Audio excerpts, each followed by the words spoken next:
So I'll call to order this public hearing on the 2024 Community Development Block Grant budget.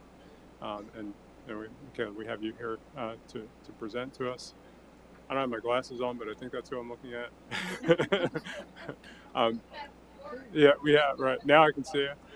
So if you want to take the podium, just give us a quick overview for all our our listening audience here or online. Do we have anybody watching us online, Steph?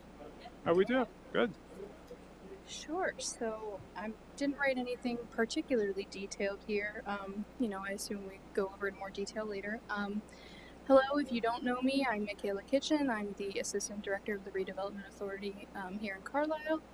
So this item is actually regarding the Program Year 24 Annual Action Plan and the Program Year 24 Entitlement Funds.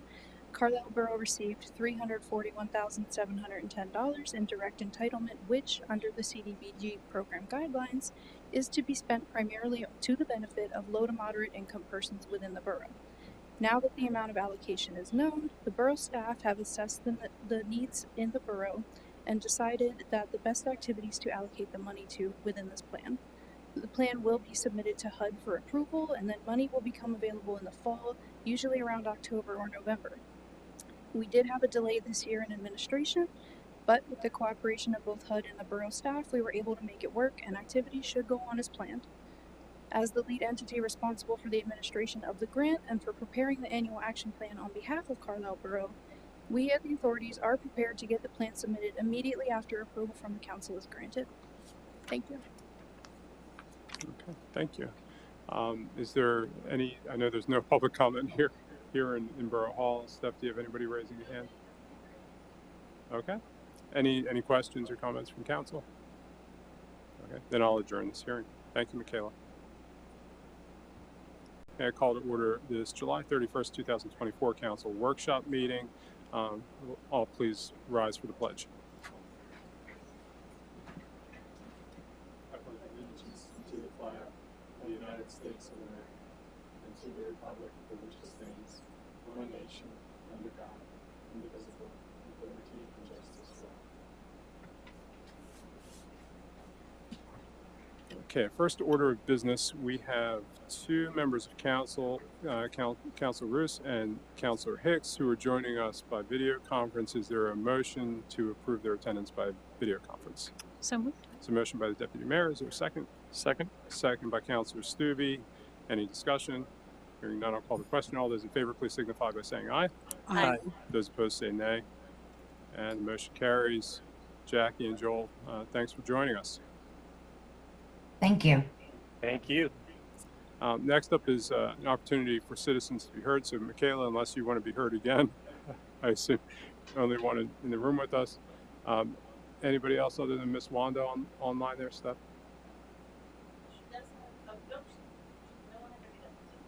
Okay, if her hand does go up, we'll take her anytime. Next up is the meeting minutes. Is there a motion to review and approve the June 5th, 2024 workshop meeting minutes? So moved. A motion by Councilor Mellon. Is there a second? Second. Second by Councilor Stubbe. Any discussion? I'll call the question. All those in favor, please signify by saying aye. Aye. Aye. Those opposed say nay. The motion passes. Presentations. Mr. Jude, let's hear about the numbers.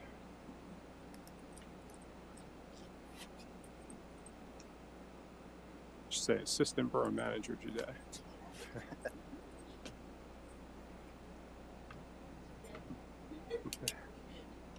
Mayor, Council, thank you for allowing me to do this. It's always a joy. I didn't know we had a choice. But, okay. All right. So this is the second quarter 2024 operating update. We're going to start with the general fund. As we normally do, this fund is primarily tax supported and handles the majority of our operations that aren't accounted for under specifically enterprise funds, water, sewer, stormwater, etc. So what we're seeing here, everything is looking in line. Everything's consistent with what we expect. Expenses, you see a jump up to 45%. That can be explained by that transfers out line item. Each year, the general fund makes a contribution to the capital projects fund to help support the funding needs of that fund, and typically we'll transfer that as needed. We made that transfer early in the year compared to previous years, so that was more of a timing item. Taking that out, the level of expenses would be at about 37% of budget in comparison to the others. For revenue, the largest revenue source is the real property taxes. At this point, we've collected about 93% of what we anticipate, so it's looking good in comparison to previous years. You see a jump up there in the total dollar amount, and that relates to the increase in the fire tax that we made for this year to help cover fire services. Another item I'll point out, which you'll see throughout this presentation, is our interest rate continues to remain higher than previous years. In 2020 and 2021, we were below 1%. Now we're getting rates as high as 5%, so we're really seeing a good turnout there. Another item I'll point out later in the meeting is supplemental budget appropriation requests for various items. The general fund has a number of additional appropriations we're requesting, specifically relating to funding the capital projects fund, as well as transferring some funds for projects associated with the kiosks that were planned to be transferred last year, but the expense didn't incur till this year, so we held off on that. Moving on to our enterprise funds, this is our business type activities where a customer will pay for a service specifically provided. And that again is water that we provide to them, sewer treatment, and then stormwater management are the primary ones. So the first thing we'll look out here is a familiar table, which is our active past due utility accounts.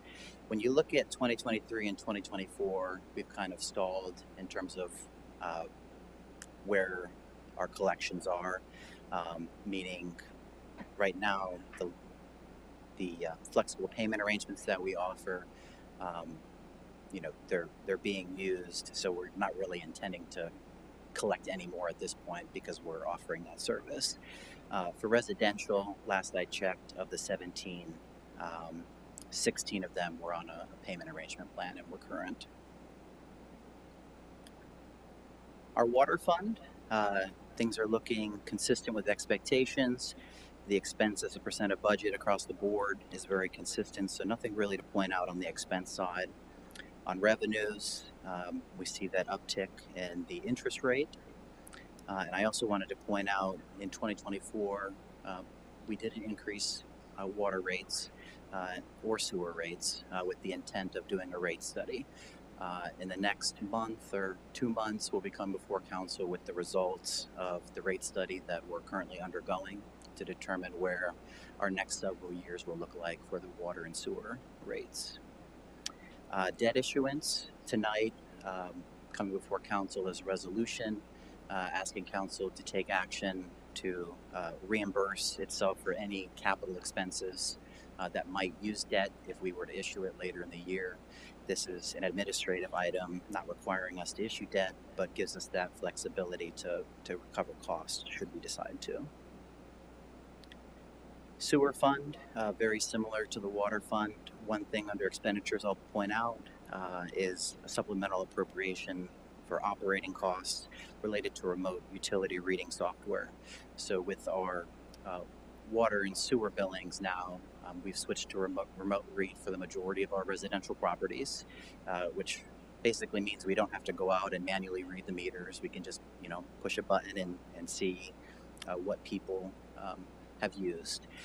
So we pay a yearly fee for that, and the water has covered its portion. The sewer needs to have an additional appropriation to cover that. For revenues, the only thing I'll point out is under charges for services in 2023, you might recall in that presentation was we had a delay in billing our intermunicipal partners for some of the items that they owed. That's not the case in 2024, so we're back in line with previous years. Stormwater fund, things are looking good across the board there. department budgets are well within expectations. For revenues, and this is true for water and sewer, we aren't at 50% because we bill for the period of use. So that means that the first 2 or 3 billings in 2024 go back to the previous year, and that'll be the same on the tail end of 2024 to bring up our revenue. So we're within expectations. Solid waste, as I usually mention, this is now a pass-through account where we bill for trash service, and the amount that we bill gets passed along to our vendor in terms of expenses. So we're within expectations there. I did want to point out under intergovernmental revenue, we get a recycling grant typically each year, but for the last several years that was delayed. So we got $38,000 in 2024 so far, and that actually pertains to 2021. They have been delayed in processing these grants, so we anticipate more to come along. Our parking fund, within expectations. I did want to point out, even though this is operating, we did install the kiosks this year. A large expense related to that was budgeted in 2023. So we'll be coming before council tonight with a supplemental appropriation to reallocate that budget from 2023 to 2024 without additional cost expected. For revenues, under intergovernmental, I'll point out that $14,000 we had applied for a Driving PA Forward grant when we installed our EV charging stations at the parking garage. That's come through, so we're seeing that revenue this year. This is just a summary across the board highlighting the 2024 second quarter expenses and revenues. That's all I got. Okay, thank you, Richard. Any questions from council? Jackie, Joel, we're not forgetting about you. Any questions? No. Hey, thank you. Okay, thank you. And next up, we're going to go a little bit out of order and take sustainable community and economic planning. Councilor Hicks. Yeah, thank you, Mr. Mayor. 3 items tonight, one requiring a council vote. Pursuant to the earlier public hearing on the 2024 Community Development Block Grant, I move that council consider approving the Borough of Carlisle's proposed program year 2024 Community Development Block Grant budget. Is a motion to approve the Borough of Carlisle's proposed program year 2024 Community Development Block Grant budget. Is there a second? Second? The motion by Councilor Hicks, second by the Deputy Mayor. Any discussion? Hearing none, I'll call the question. All those in favor, please signify by saying aye. Aye. Those opposed say nay. The motion carries. And the next 2 items, I'll turn it over to staff member Jared Woolston. He'll talk to us, get us updated on some land use reform efforts, and also talk about the Municipal Assistance Program grant submission program or process. So I'll turn it over to Jared for that. Okay. I only have a handful of slides. I'll try to get through them as quick as I can, but as always, I'll take questions and I'll do my best to give you some answers. The Land Use Reform Subcommittee that Council formed over a year ago is still hard at work, developing some changes to the regulations, zoning primarily.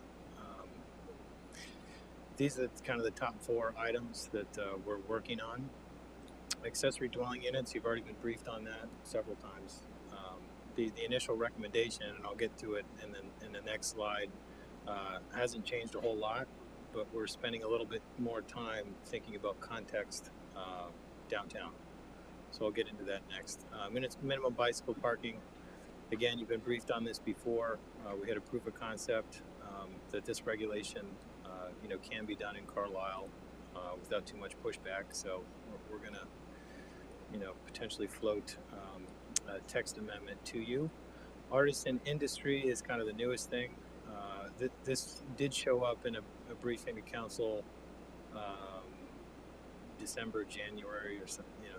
It's been a while, but we hadn't actually, started playing around with the text of the ordinance or seeing, kind of what market interest, might exist in Carlisle. So I'll get into that too. And then the last item, I'll just sort of jump into the final item within this sort of committee section in the last part of the presentation. So accessory dwelling units, like I said, it really hasn't changed much from where we started.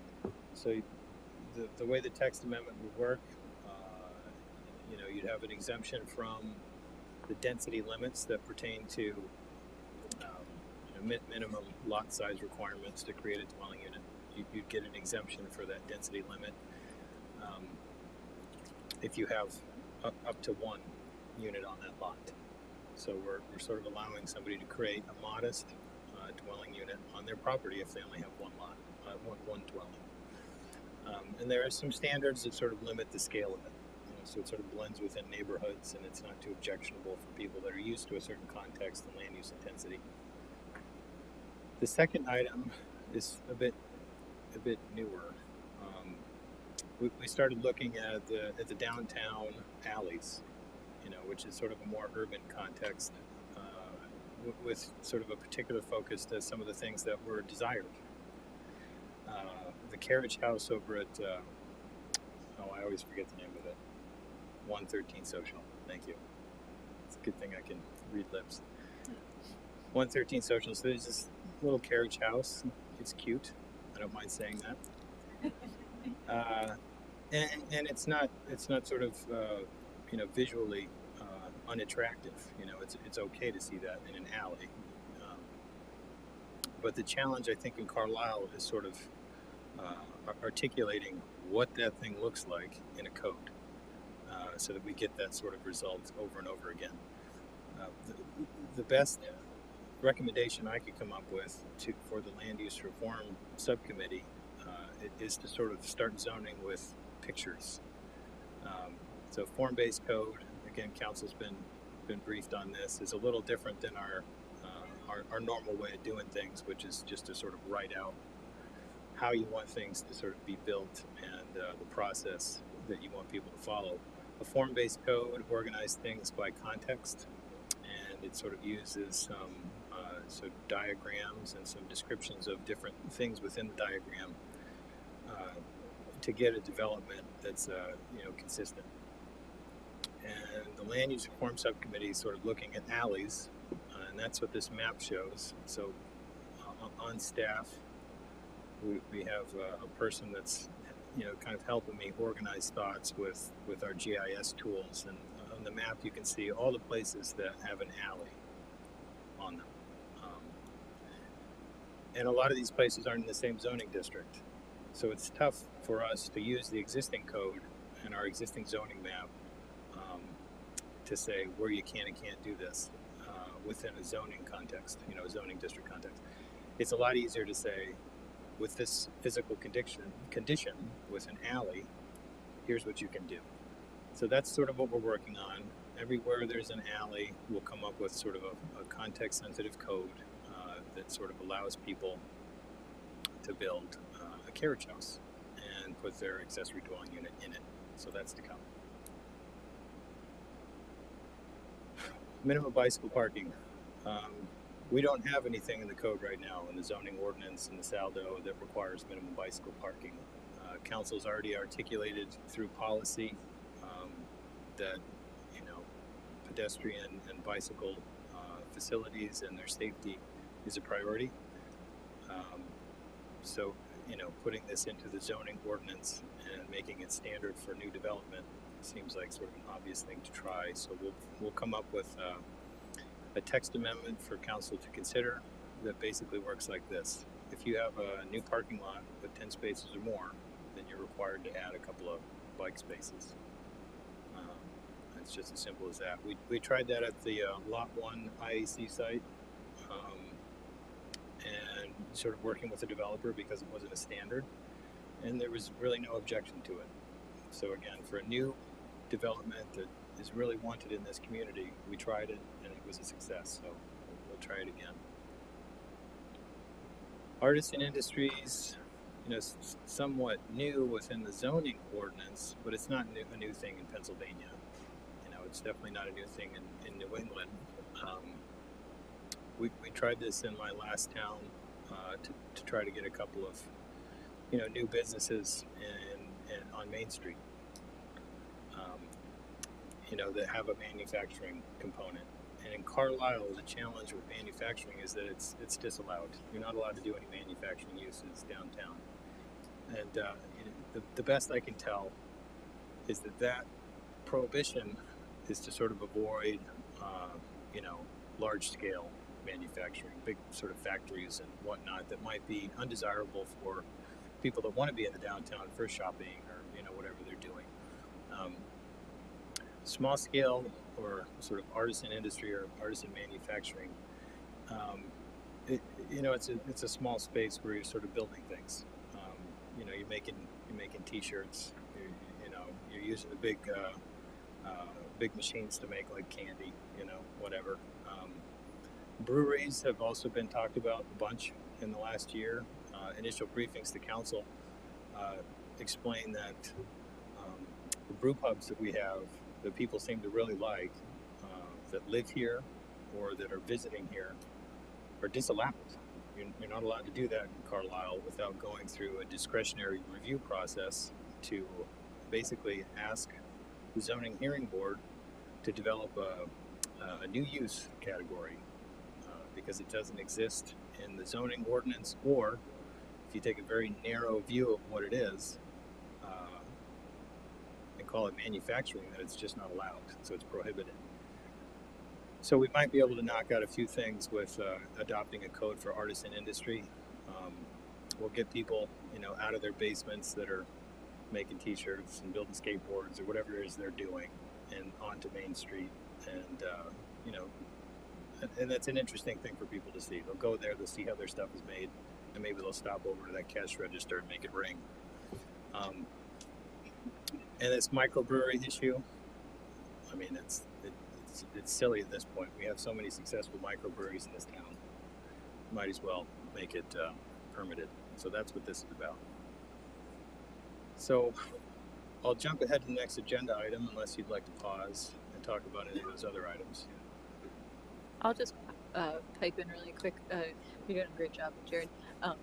We talk extensively about these things, like in depth. So we've walked the alleys, and if you walk the alleys, like, you'll see what these buildings are, other than just the fully renovated one at 113 Social. But you see the possibilities when you start walking the alleys and seeing these buildings that could be converted to additional housing stock, since we need more housing.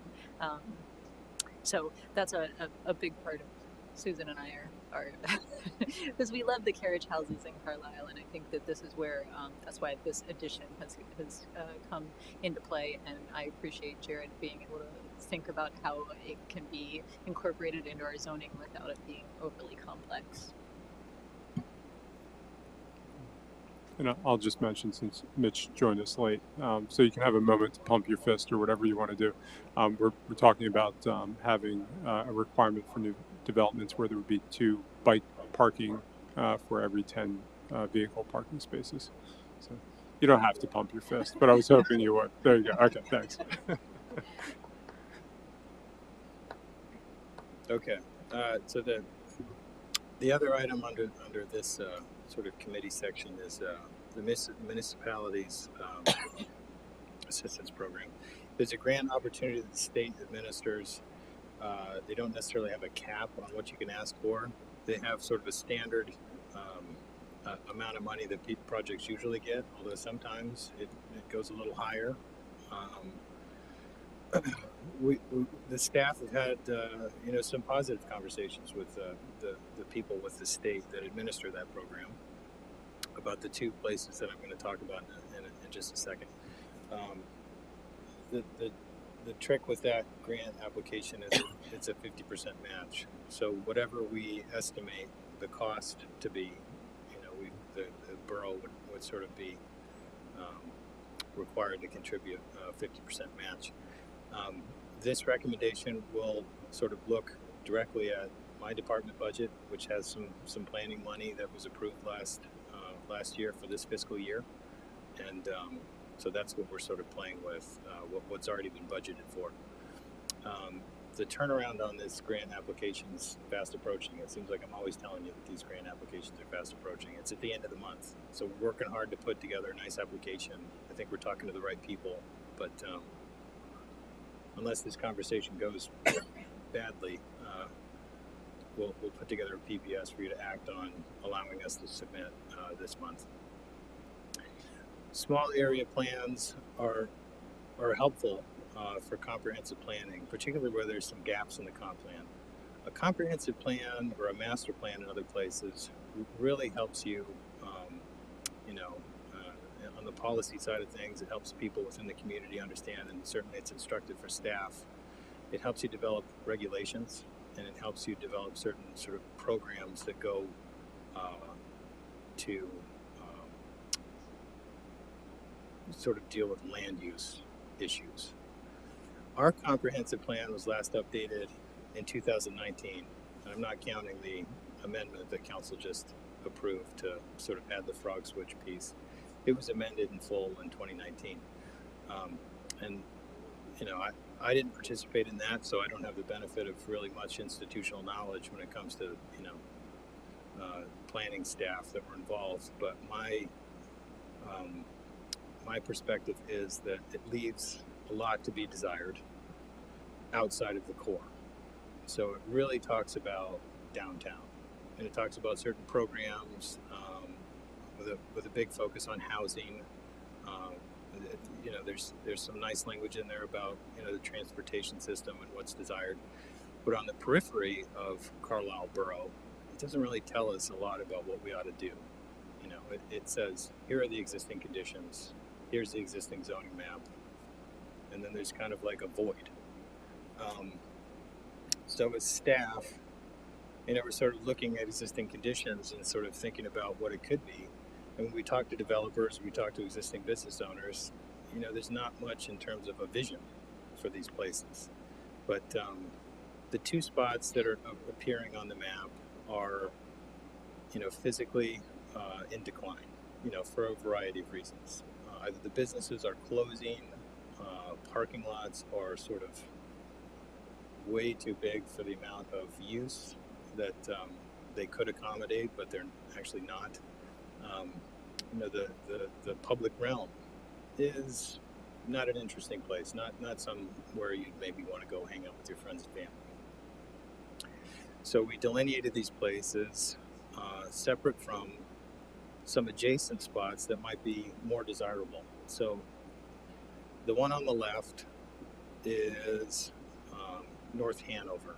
It's kind of right at the borough line, and you can kind of see right at the edge on the south side of that North Hanover is the gate to get into the barracks. So that's kind of it's the property ownership in terms of our political line is sort of weird over there. There's some property that's not within Carlisle Borough, but some of it is.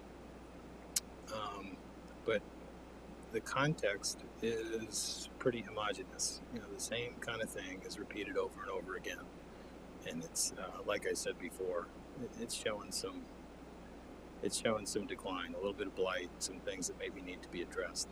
But just to the southwest, we get into some older housing stock, and tree-lined streets, modest homes that are well kept, places that ought to be mimicked, throughout this neighborhood potentially. But the commercial scene is just it needs some love, it needs some help. A small area plan would supplement the comp plan, but it would look at the existing conditions. It would allow you to do some visioning about what maybe the community wants it to be, and really focus on some market research that would benefit that neighborhood. A lot of times market research is done regionally or nationally. It doesn't really focus on what's happening right there. And I think it'd be interesting, potentially, if council thinks it's interesting, to ask these neighbors where they're going to work, what kind of talents they have, and if these types of opportunities were offered here, if they'd go there. I think those are important questions. I will also reveal that the urban redevelopment plan, while mixed use is articulated very well, the design elements are, subject to interpretation in ways that could be interpreted as more suburban contextually.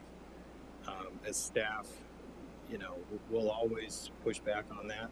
It's an urban plan. It's an urban zoning district, so the physical form should be urban. So we'd like to get, some of the elements that would sort of blend into those areas articulated a little better. And of course, we'll reach out to our neighbors to see if they want to participate, but not necessarily hamstring them to our program. This is about Carlisle. The place on the right side, we've talked about that a lot more often in recent time for the Frog Switch manufacturing facility.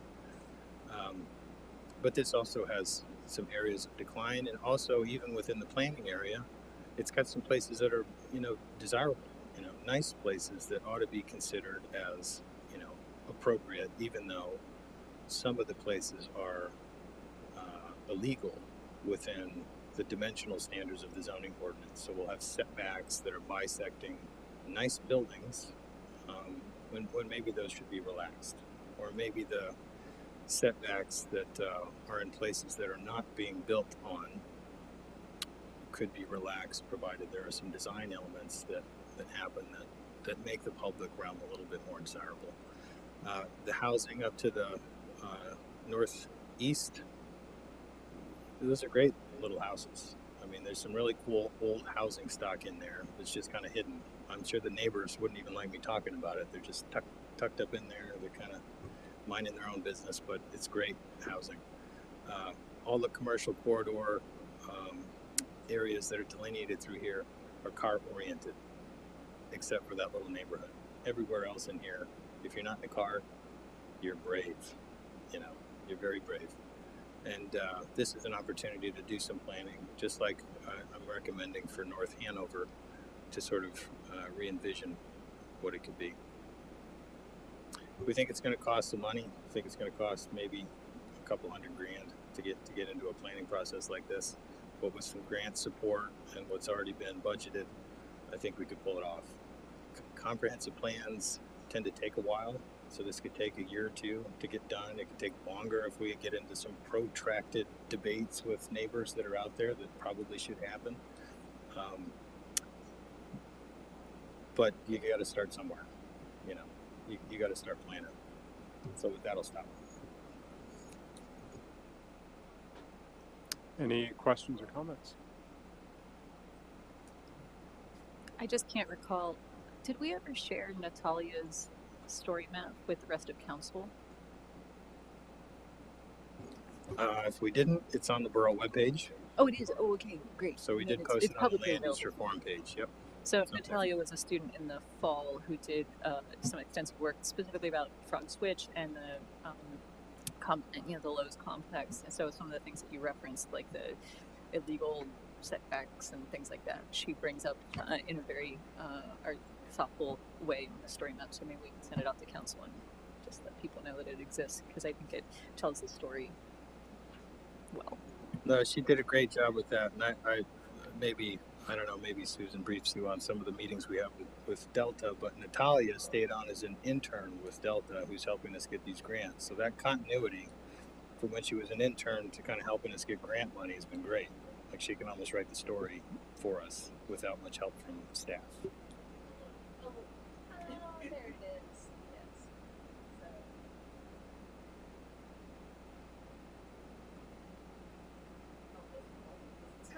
No.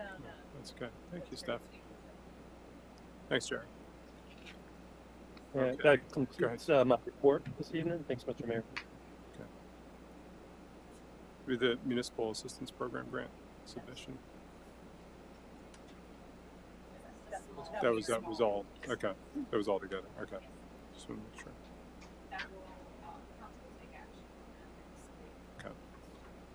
Great, thanks. Then Budget and Finance, Deputy Mayor. Thank you. I have a few items this evening.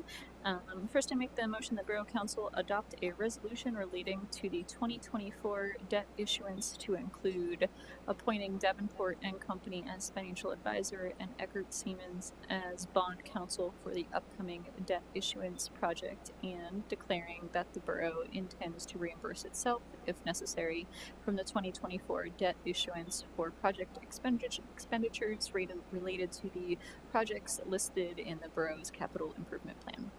Deputy Mayor makes a motion relating to approve and adopt a resolution relating to the 2024 debt issuance, including the appointment of Davenport and Company as financial advisor, Eckert Siemens as bond counsel, and to approve our ability to reimburse ourselves if necessary if there is a debt issuance. I'll second that motion. Is there any discussion? Hearing none, I'll call the question. All those in favor, please signify by saying aye. Aye. Aye. Those opposed say nay. The motion carries. And I make the motion that Borough Council adopt a resolution taking the following actions: authorize additional supplemental budget appropriations to those funds and departments outlined in said resolution, and amend the 2024-2028 CIP to add projects previously excluded and for fiscal year 2023 projects not completed and carried over to fiscal year 2024. Deputy Mayor makes a motion to adopt the resolution providing and authorizing additional supplemental budget appropriations as outlined in the resolution, and amending the 2024 to 2028 CIP to add projects previously excluded. I'll second that motion. Is there any discussion? Hearing none, I'll call the question. All those in favor, please signify by saying aye. Aye. Those opposed say nay. The motion carries.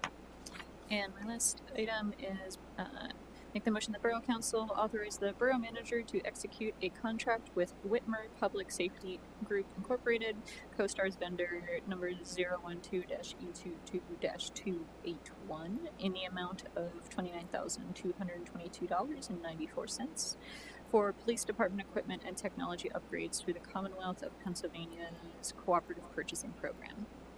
Deputy Mayor makes a motion to authorize the Borough Manager to execute a contract with Whitmer Public Safety through CoStars for police department equipment and technology upgrades. I second that motion. Is there any discussion? Hearing none, I'll call the question. All those in favor, please signify by saying aye. Aye. Those opposed say nay. The motion carries. And that completes my report. And Public Works, Mr. Stubbe. Thank you, Mr. Mayor. I have one item this evening. I move that Borough Council enter into an engineering services contract with Gannett Fleming Incorporated to provide design and permitting services for Phase 1A of the Biosolids Upgrade Project for the Carlisle Regional Wastewater Treatment Plant for a not-to-exceed cost of $439,000, subject to the Borough Solicitor's review and approval of the service contract. Council Stubbe makes a motion to enter into an engineering services contract with Gannett Fleming for design and permitting services on Phase 1A of the Biosolids Upgrade Project. Is there a second? Second? Second by Councilor Hicks. Any discussion? Hearing none, I'll call the question. All those in favor, please signify by saying aye. Aye. Those opposed say nay. The motion carries. And that concludes my report. And we have no new business. Next is another opportunity for public comment. And Mitch is on his way out. I just wanted to add, I know it kind of came in right as you were talking about the artist kind of industrial spaces, but I'm kind of I'm an artist, and I'm currently working in my garage, and I've run out of room, so I need places to work that are not my garage. So I'm glad to see that the borough is pursuing that. And We talked about you, Mitch, at our meeting. Oh, okay. And I guess the other question I had was, which was the for the biosolids plant? Which I know there were like 4 options the council was considering. I was curious which one, or if there has been a decision. This is the initial design to help. Okay. Yeah, help determine that. Okay. Yeah. All right. Yeah, we're not nailed down yet. Okay. We appreciate your interest, though. No one else has asked any questions about it. Poop is exciting stuff. Steph, do we have anybody online? Okay. Then hearing no additional public comment, this meeting is adjourned. Thank you.